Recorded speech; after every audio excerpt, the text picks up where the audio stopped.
तो गाइस कैसे हो बेटा। आज हम क्लास 11th का आपके पास पार्ट नंबर 6 कर रहे हैं बेटा। हमने एक चैप्टर आपके पास फर्स्ट सेट्स का एग्जाम्पल कंप्लीट कर लिए थे। हम एक्सरसाइज 1.1 का पहला क्वेश्चन देखेंगे बेटा। आज पहले क्वेश्चन में क्या पूछ रखा है, which of the following are set, कौन सा सेट होगा बेटा। सेट की क्या डेफिनेशन थी बेटा, आपने collection of object it is called be set, यानी कि कोई भी आप इस डाटा को हम कलेक्शन करते हैं वो सभी के द्वारा वेरीफाई होता है तो उसको क्या बोला जाता है, सेट बोला जाता है। जस्टिफाई करना है बेटा। अब ये आपके पास 6 पार्ट्स गिवन है, इसमें ये बताना है कि आपके पास सेट कौन सा है या नहीं है। यदि है तो उसको जस्टिफाई भी करना है, नहीं है तो भी आपको जस्टिफाई करके देखना है। देखो, the collection of all prime number, हम प्राइम नंबर का जो कलेक्शन है वो कर सकते हैं, ठीक है ना। तो ये आपके पास क्या होगा, सेट होगा, तो यस लिखेंगे बेटा। तो कैसे कर सकते हैं वो देखिए। अब a इज इक्वल टू एक सेट ले लिया हमने। प्राइम नंबर कहां से स्टार्ट होते हैं बेटा, 2 3 5 7 9 11 13, और ये आपके पास क्या होगा बेटा, प्राइम नंबर्स हो गए जिसका आपके पास कलेक्शन किया जा सकता है, ठीक है ना। अब सेकंड पार्ट में क्या दे रखा है, the collection of good hockey player in India. अब आपके पास हॉकी प्लेयर इंडिया के अंदर आपके पास कलेक्शन कर सकते हैं बेटा, जो उनसे गुड होंगे, अच्छे होंगे, उसका कलेक्शन नहीं कर सकता क्योंकि टाइम के अकॉर्डिंग ये क्या हो जाते हैं बेटा, चेंज हो जाएंगे। Third part, the collection of rich person in India, आपके पास इसका भी कलेक्शन नहीं कर सकते क्योंकि टाइमली के अकॉर्डिंग ये भी चेंज हो जाते हैं।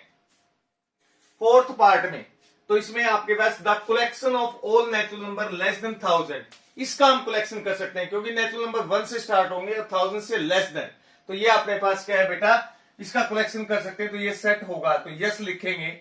इसमें b इज इक्वल टू क्या आ जाएगा बेटा, 1 2 3 4 से लेकर कहां तक, 999 तक आपके पास क्या होगा बेटा, ये इसका हम कलेक्शन कर सकते हैं। नेचुरल नंबर्स के बारे में आपको पता है, वो आपके पास क्या होता है बेटा, एक सेट होगा। अब फिफ्थ पार्ट में the collection of all odd integers, जो ओड भी होंगे इंटीजर नंबर भी होगा, इसका भी कलेक्शन हम किया जा सकता है बेटा। तो इसको हम क्या लिखेंगे, यस।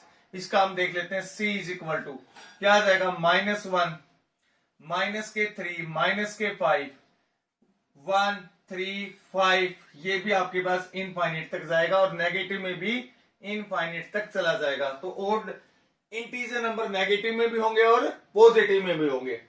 अब आपके पास क्या, लास्ट पार्ट देखिए, the collection of most dangerous animal in world, इसका भी आपके पास कलेक्शन है, नहीं कर सकते, तो ये सेट नहीं होगा क्योंकि ये टाइमली के अकॉर्डिंग चेंज हो जाए। क्वेश्चन नंबर सेकंड में देखिए बेटा, आपके पास सेकंड क्वेश्चन में क्या है, right the following set in set builder form. ये अपने पास क्या बेटा, रोस्टर फॉर्म में गिवन है, आपको किस में लिखना है, सेट बिल्डर फॉर्म में लिखना है। तो फर्स्ट पार्ट देखिए 2 4 6 8। अब देखो ये 2 का टेबल गिवन है बेटा, कहां तक गिवन है, 8 तक गिवन है, तो क्या लिखेंगे आपके पास, ये a is equal to x such that x is equal to 2n, n belongs to natural number, और आपके पास नेचुरल नंबर में जो n की वैल्यू है वो क्या है बेटा, आपके पास 4 से लेस देन और 4 के इक्वल होगी बेटा, ठीक है ना। 4 के इक्वल आपके सिर्फ 5 से लेस देन भी लिखा जा सकता है, या 4 के इक्वल या 4 से लेस देन भी लिखा जा सकता है। ये कौन सी फॉर्म है बेटा, आपके पास सेट बिल्डर फॉर्म। गिवन कौन से में था ये बेटा, रोस्टर फॉर्म में गिवन था। सेकंड पार्ट देख लेते हैं बेटा। सेकंड पार्ट में देखिए 6 10 14 18, ये किस में फॉर्म है बेटा, रोस्टर फॉर्म के अंदर है। आपको क्या बनाना है बेटा, सेट बिल्डर फॉर्म बनाना है। तो इसको कैसे बनाएंगे, b is equal to x such that x is equal to 4n plus के 2 लिखा जा सकता है क्योंकि n की वैल्यू हम 1 रखेंगे तो 6 आएगा, 2 रखेंगे तो आपके पास क्या आएगा बेटा, 10 आएगा, 3 रखेंगे तो 14 आएगा, 4 रखेंगे तो 18 आएगा। तो n बिलोंग्स टू आपके पास क्या आ गया बेटा, नेचुरल नंबर, और n की वैल्यू 4 से लेस देन और 4 के इक्वल आएगी बेटा। अब थर्ड पार्ट देख लेते हैं, 0 3 6 9 12, ये देखो 3 का टेबल गिवन है बेटा, तो इसमें क्या लिखेंगे, c is equal to x such that x is equal to 3n, और n belongs to whole numbers. Whole number क्यों लिया है बेटा, क्योंकि इसमें वैल्यू का आपके पास क्या गिवन है, 0 गिवन है बेटा। तो n की वैल्यू क्या है बेटा, n belongs to natural number ही लिखेंगे क्योंकि सॉरी वोल नंबर में इनफाइनिट तक का आपके कंडीशन गिवन है। फोर्थ पार्ट देख लेते हैं बेटा, 1/4, 1/8, 1/16, 1/34, 1/64। अब इसमें क्या गिवन है बेटा आपके पास, देखो 2 की पावर 2 गिवन है, 2 की पावर 3 है, 2 की पावर 4 है, 2 की पावर 5 है। तो आपके पास क्या लिखा जाएगा, d इज इक्वल टू, हम लिख सकते हैं x such that x is equal to 1/2 की power n। n belongs to क्या लिखेंगे बेटा, नेचुरल नंबर लिखा जाएगा। और n की वैल्यू क्या है बेटा, 2 के इक्वल है। n की वैल्यू क्या है, 2 के इक्वल और 2 से ग्रेटर देन, 6 के अपने पास क्या है बेटा, इक्वल और 6 से लेस देन है बेटा, क्योंकि 2 की पावर 6 कितना होता है बेटा, 64 होता है। 2 की पावर 2 कितना होता है बेटा, 4 होगा, तो इसको हम 1/4 लिख सकते हैं। अब फिफ्थ पार्ट में 1/2, 2/3, 3/4, 4/5, 5/6, 6/7। ये देखो ये नंबर इससे आपके पास एक ग्रेटर देन है, ये भी एक नंबर ग्रेटर देन है, ये सारे नंबर क्या है, न्यूमरेटर से डोमिनेटर जो है आपके पास 1 ग्रेटर देन है। तो क्या लिखेंगे बेटा इसमें, ई पार्ट्स के अंदर x such that x is equal to n upon n plus के 1 लिखा जाएगा। और n की वैल्यू क्या है बेटा आपके पास, बिलोंग्स टू नेचुरल नंबर्स, क्योंकि ये 1 से स्टार्ट होंगे और कहां तक जा रहे हैं बेटा आपके पास 8 तक जाएंगे। 1 से ग्रेटर देन 1 के इक्वल और 8 से लेस देन 8 के इक्वल आपके पास लिखा जा सकता है। देखो बेटा थर्ड क्वेश्चन में rewrite the flowing set list all the element, इनकी लिस्ट बनानी है, यानी रोस्टर फॉर्म में चेंज करना है आपको। इनको किस फॉर्म में गिवन है बेटा, ये सेट बिल्डर फॉर्म में गिवन है। फर्स्ट पार्ट ये कहता है कि set of the all the letter in the word, algebra को आपके पास लिस्ट फॉर्म में बनाना है। पहले तो आपके पास ये पता होना चाहिए कि इसके अंदर जो रिपीटेड नंबर्स हैं वो आपके पास क्या है बेटा, ए गिवन है, एल भी रिपीटेड नहीं है, जी भी रिपीटेड नहीं है, ई भी रिपीटेड नहीं है, बी भी रिपीटेड नहीं है, आर भी रिपीटेड नहीं है।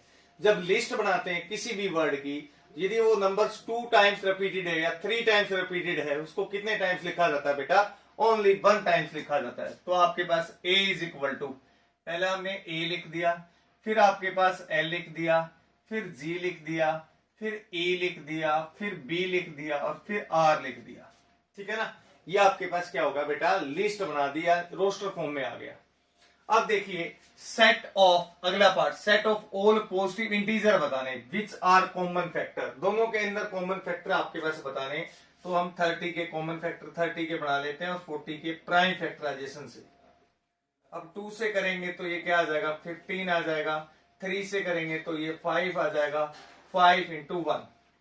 अब आपके पास क्या है बेटा, इसमें 3 से करेंगे तो 15 आ जाएगा, 3 से करेंगे तो 5 आ जाएगा, 5 into 1। देखो 1 इसमें दोनों में कॉमन फैक्टर है, 5 भी कॉमन फैक्टर है और 3 भी कॉमन फैक्टर है बेटा, और एंड 15 भी कॉमन फैक्टर है। तो आपके पास A B is equal to क्या लिखेंगे बेटा, 1 भी लिखेंगे, 3 भी लिखेंगे, 5 भी लिखेंगे और 15 भी आपके पास आ जाएगा। इसमें क्या आ जाएगा, 15। ये दोनों के क्या है बेटा आपके पास, कॉमन फैक्टर है। ठीक है ना, दोनों में क्या है, कॉमन फैक्टर। अब थर्ड पार्ट में set of the all prime number which are even, अब वो नंबर्स प्राइम नंबर भी होने चाहिए और इवन भी होने चाहिए। तो केवल आपके पास एक सेट होगा, सी इज इक्वल टू क्या लिख सकते हैं बेटा, 2। जिसमें एक सेट होता है उसको क्या बोलते हैं, सिंगुलटन सेट बोला जाता है। ठीक है, ऐसा एक नंबर ही होगा जो इवन भी होगा और प्राइम भी होगा। अब आपके पास फोर्थ पार्ट में देखो x square is equal to 4 comma x is equal to 3। इसका मतलब क्या होता है बेटा, दोनों के अंदर कॉमन होगा। तो x square is equal to 4 है बेटा, तो x is equal to plus minus 2 और एक्स इज इक्वल टू 3 बेटा। ये इन दोनों में कॉमन एलिमेंट नहीं है, तो आपके पास क्या लिखेंगे बेटा, 5 लिख देंगे। ये आपके पास डी आपके पास पार्ट था, या इसको ऐसे लिख सकते हैं, D is equal to empty set. 5 को कौन से सेट बोलते हैं बेटा, एम्प्टी। फिफ्थ पार्ट के अंदर क्या है बेटा, x such that x belongs to r, x square is equal to 9, 2x is equal to 4। अब ये मैंने क्या बताया था, दोनों का मतलब क्या होता है बेटा, कोमा इंटरसेक्शन होता है, मतलब दोनों में जो कॉमन चीज होगी। अब देखो x square is equal to 9 है, तो x की वैल्यू क्या आ जाएगी बेटा, x की वैल्यू आ जाएगी प्लस माइनस 3 आ जाएगी। और यहाँ पे 2x इज इक्वल टू 4 है, तो x की वैल्यू क्या आ जाएगी बेटा, 2। अब x इज इक्वल टू 2 है, x is equal to plus minus 3 है, तो इन दोनों में कॉमन नहीं है। तो कॉमन नहीं है तो आपके पास क्या होगा बेटा, e इज इक्वल टू, ये पार्ट्स आ जाएगा, या तो इसको 5 लिख सकते हैं या अपने पास क्या है बेटा ऐसे, इसमें मतलब आपके पास क्या है ये एम्प्टी सेट या नल सेट या वॉइड सेट बोला जाता है, ठीक है ना। अब आपके पास क्या बेटा 6 पार्ट में x such that x is integer number निकालने हैं, फिर इसका आपके पास क्या फैक्टर बनाने हैं। फैक्टर क्या होंगे बेटा 6x²। अब एडिशन मल्टीप्लाई कितना आना चाहिए माइनस के 24 और एडिशन कितना आना चाहिए प्लस का 5 आना चाहिए बेटा, ठीक है ना। प्लस अब 6x² प्लस के 8x minus 3x minus 4 equal to 0 लिख सकते हैं बेटा। इसमें कॉमन क्या है, इसमें कॉमन है बेटा 2x, क्या कॉमन है 2x कॉमन है, तो 3x प्लस के 4 आ जाएगा माइनस के 1 3x प्लस के 4 इक्वल टू 0। अब देखिए 2x माइनस के 1 आ जाएगा, फिर 3x प्लस के 4 इक्वल टू 0। अब x की वैल्यू क्या आ गई, तो 1/2 आ गई, एक आपके पास क्या आ गई -4/3। क्या ये इंटीजर नंबर होंगे बेटा, इंटीजर नंबर नहीं होंगे। तो आपके पास f इज इक्वल टू क्या हो जाएगा, नोट आपके पास क्या बेटा इसमें एम्प्टी सेट, इसको ऐसे भी लिखा जा सकता है वॉइड सेट या नल सेट, ठीक है ना। अब इसके बाद नेक्स्ट पार्ट में है, इसके अंदर क्या दे रखा बेटा ये गिवन है, तो इसके अंदर 4n माइनस के 15 less than 29, 4n less than 29 plus के 15 आ जाएगा, 4n लेस देन 44 आ जाएगा, तो n की वैल्यू क्या होगी 11 से लेस देन। नेचुरल नंबर दे रखी है और आपके पास क्या है बेटा ये नंबर जो है वो 11 से लेस देन हो गए, तो g आपके पास ले लेते हैं बेटा 1 2 3 4 से कहां तक बेटा आपके पास 10 तक लेंगे इसको, किस कहां तक लेंगे बेटा 10 तक लेंगे, क्योंकि 11 से लेस देन गिवन है। अब नेक्स्ट पार्ट में 8 पार्ट में x such that x is a integer numbers, और ये आपके पास क्या ये बताना है इसके बिटवीन कौन कौन से इंटीजर नंबर होंगे। -1/2 को क्या लिख सकते हैं बेटा माइनस के 0.5 लिखा जा सकता है, 0.5 और 4.5 इसके बिटवीन इंटीजर नंबर देखने हैं। तो देखिए अपने पास x इज इक्वल टू 0 आ जाएगा, 1 आ जाएगा, 2 आ जाएगा, 3 आ जाएगा, 4 आ जाएगा। -1/2 को क्या लिख सकते हैं बेटा -0.5 और 9/2 को क्या लिख सकते हैं 4.5। इन दोनों के बिटवीन आपको नंबर्स देखने थे। अब 9th पार्ट में x such that x belongs to integer number, x² 20 से लेस देन होगा, तो आपके पास x less than plus minus क्या लिख सकते हैं 20 लिख सकते हैं। 20 को क्या करेंगे बेटा 2√5 लिख सकते हैं, x less than plus minus 2√5। √5 की वैल्यू क्या होती है बेटा 2.24 होती है, तो 2.24 मल्टीप्लाई बाय 2 क्या आ जाएगा 8 4, तो ये 4.48 आ जाएगा। तो इसका मतलब क्या आ जाएगा बेटा x लेस देन, तो इसका मतलब -4.48 से ग्रेटर देन और 4.48 से लेस देन। तो आपके पास क्या वैल्यू लिखेंगे बेटा इसमें, जो आपके पास आई ऑप्शन बनेगा वो -4 -3 -2 -1 0 1 2 3 और 4, ठीक है ना। इसका मतलब ये होता है बेटा 4.48 से ग्रेटर देन वैल्यू और 4.48 से लेस देन वैल्यू। तो इसमें आपको क्या बनाना था बेटा रोस्टर फॉर्म में बनाना था।